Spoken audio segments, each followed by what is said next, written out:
Assalamualaikum warahmatullahi wabarakatuh. Bismillahirrahmanirrahim. Wassalatu wassalamu ala rasulillah wa ala alihi washabihi wa mawalana ba'du.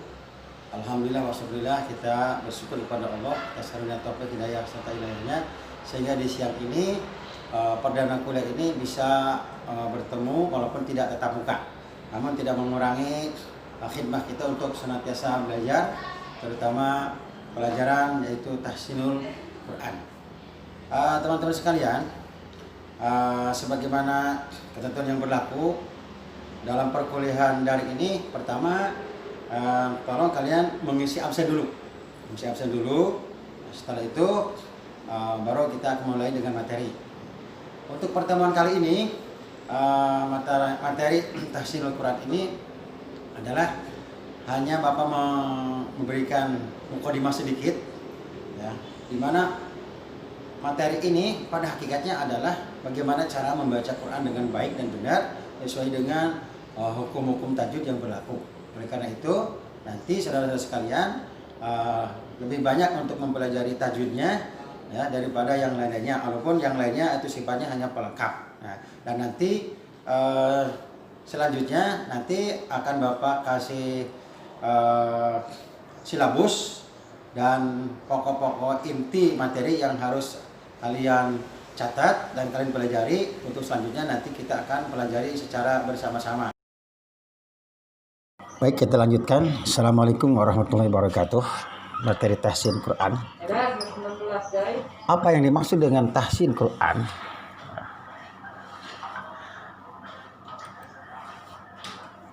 Apa yang dimaksud dengan tahsin Quran? Tahsin dalam bahasa Arab adalah yang berarti memperbaiki, meningkatkan atau memperkaya.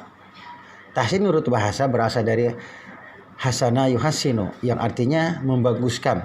Kata ini sering digunakan sebagai sinonim dari kata tajwid yang berasal dari jawada yujawidu apabila ditinjau dari segi bahasa. Apa yang dimaksud dengan tahsin atau tahfidz? Lebih dekat dengan tartil, tajwid, tilawah, tahfidz, tahsin yang disebut, dan tadabur disebut dengan 6T. Secara bahasa, kata tahsin artinya memperbaiki atau menghiasi atau membaguskan atau memperindah atau membuat lebih baik dari semula. Lalu kata tilawah artinya membaca atau bacaan. Mengapa kita harus belajar tahsin? Tahsin tilawah Al-Quran itu memperbaiki atau memperindah bacaan Al-Quran. Kita hingga tahsin tilawah Al-Quran itu memperbaiki atau memperindah bacaan Al-Quran kita, sehingga bacaan kita sesuai dengan bacaan Rasulullah SAW, yakni mengeluarkan huruf dari makhrajnya, memenuhi sifatnya, dan memperbaiki dan memperhatikan hukum bacaannya, atau dengan kata lain memperindah bacaan agar sesuai dengan tajwid. Apa manfaatnya belajar tahsin Al-Quran? Tahsin Al-Quran atau memperbaiki bacaan Al-Quran adalah indikasi dari keimanan seseorang muslim. Seorang muslim yang tidak berusaha untuk memperbaiki bacaan Al-Qurannya, maka keimanannya terhadap Al-Quran sebagai kitabullah patut diragukan. Karena bacaan yang bagus adalah cerminan rasa keyakinan kepada wahyu ilahi. Mohon maaf, ada gangguan dari alam gaib sebentar. Bagaimana cara membaca Al-Quran?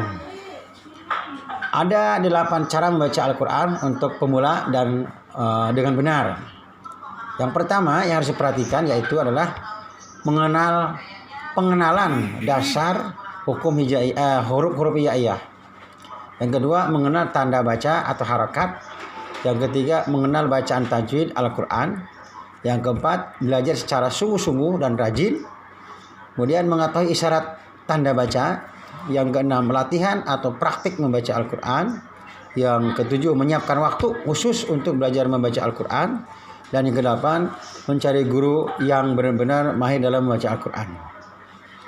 Teman-teman sekalian, materi yang akan kita pelajari ini sebenarnya materi bagaimana Anda mengajarkan Al-Quran kepada anak-anak usia dini, ya. Jadi jangan merasa rendah, karena memang tujuannya adalah bagaimana Anda mengajarkan ke anak usia dini. Jadi kalau belajar Iqra lagi dan sebagainya, jangan merasa rendah diri, karena ini adalah memang sesuai dengan umur anak usia dini. Seperti pengenalan dasar huruf hijaiyah, ya, sebagaimana yang kita ketahui, situ ada beberapa huruf hijaiyah yang harus benar-benar diperhatikan tentang makharijul hurufnya, ya, seperti alif, ba, ta, sa, jim, ha, kha, dal, za, ra, zai, sin, shin, shod, dod, to, zo, fa, qaf, kaf, ain, ghain, fa, lam, mim, nun, waw, ha, lam, alif, hamzah, iyah. Ke-29 huruf tersebut masing-masing dapat diberi tanda tambahan seperti fathah, kasrah, dhammah, tasydid dan lain sebagainya agar dapat dengan mudah dibaca. Dan beberapa tanda baca dalam huruf hijaiyah yaitu sebagaimana tertera dalam tabel. Itu nanti Anda sendiri bisa memberikan tabel itu, di mana fathah hurufnya seperti apa, kasrah tandanya seperti asa, dhammah juga seperti apa. Dan karena ini mata kuliah pengantar, langsung aja kepada apa manfaat belajar tahsinul Quran. Tahsinul Quran atau memperbaiki bacaan Al-Quran adalah indikasi dari keimanan seorang muslim yang tidak berusaha untuk memperbaiki bacaan Qurannya. Maka keimanannya terhadap Al-Quran sebagai kitabullah patut diragukan, karena bacaan yang bagus adalah cerminan rasa keyakinan kepada Allah Subhanahu wa taala. Selanjutnya, kesalahan yang ada dalam membaca Al-Quran. Yang pertama, ketidakkonsistenan dalam membaca huruf yang memiliki tanda panjang. Di dalam Al-Quran, jika ada huruf yang memiliki tanda panjang disebut dengan mad tabi'i. Untuk mengatasi kesalahan tersebut, Anda harus memahami kaidah di bawah ini. Seperti jika ada huruf yang bertemu dengan alif, ya, waw mati dan ya mati, maka bacaannya harus 2 harakat, tidak kurang dan tidak lebih.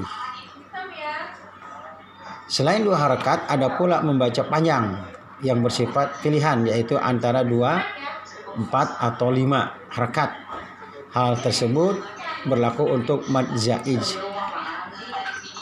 Kemudian kesalahan yang selanjutnya adalah ketidakseimbangan dalam membaca gunnah atau dengung. Adapun jika Anda bertemu dengan huruf nun tasjid, nun sukun atau tanwin, dan juga mim sukun, maka dibacanya dengung atau gunnah.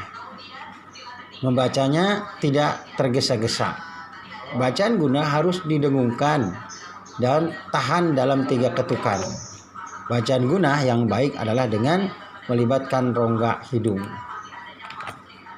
Kemudian kesalahan selanjutnya adalah pengucapan vokal yang tidak sempurna. Adapun sebab-sebab vokal tidak sempurna dikarenakan oleh 1, belum memahami kaidah makharijul huruf dan sifat-sifat huruf. Yang kedua, membaca Al-Quran dengan gaya dan pembacaan yang dibuat-buat, lebay, dan juga tidak membuka bibir dan mulut dengan sempurna. Selanjutnya, karena terpengaruh oleh karakter suara yang keras, tinggi, atau rendah. Kemudian juga kesalahan yang lainnya adalah memantulkan huruf sukun selain qalqalah. Ketika ada huruf sukun, rata-rata yang tidak terbiasa membaca Al-Quran akan refleks memantulkan huruf yang seharusnya tidak dipantulkan. Adapun huruf yang dipantulkan adalah milik qalqalah. Huruf yang termasuk qalqalah dalam arti boleh dipantulkan adalah huruf ba, ja, da, to atau qaf atau disebut baju di toko. Seperti kita sering mendengar ada huruf yang harusnya tidak qalqalah tapi dibaca qalqalah. Ya, contoh sering kita dengar orang membaca surat Fatihah pas kalimat Shiratal mustaqim. Nah, itu kan bukan waktunya untuk dikolkolahkan, ya. cukup siratal mustaqim. Mustaqim, tidak usah membaca siratal mustaqim. Nah, itu udah nggak benar. Adapun pokok-pokok ilmu tajwid ya tergantung kepada tempat keluarnya huruf yang disebut dengan makharijul huruf. Menurut Syekh Ibnu Jarzi ada 17. Kemudian diringkas menjadi 5 antara lain sebagai berikut. 1. Yang disebut dengan jaub, lubang tenggorokan dan mulut. Nah, ini juga ada huruf-huruf tertentu yang harus diletakkan, disuarakan di sini. Yang kedua namanya huruf khalqi, yaitu khalqi artinya tenggorokan. Ada juga lisan, huruf-huruf yang harus berada disuarakan di lisan saja. Ada juga huruf yang berada di tempat syafatain, itu harus berada diucapkan oleh kedua bibir. Kemudian juga ada khaisum, yaitu pangkal hidung. Nah, demikian kuliah pengantar tafsir Al-Quran. Mudah-mudahan ada manfaatnya. Wassalamualaikum warahmatullahi wabarakatuh.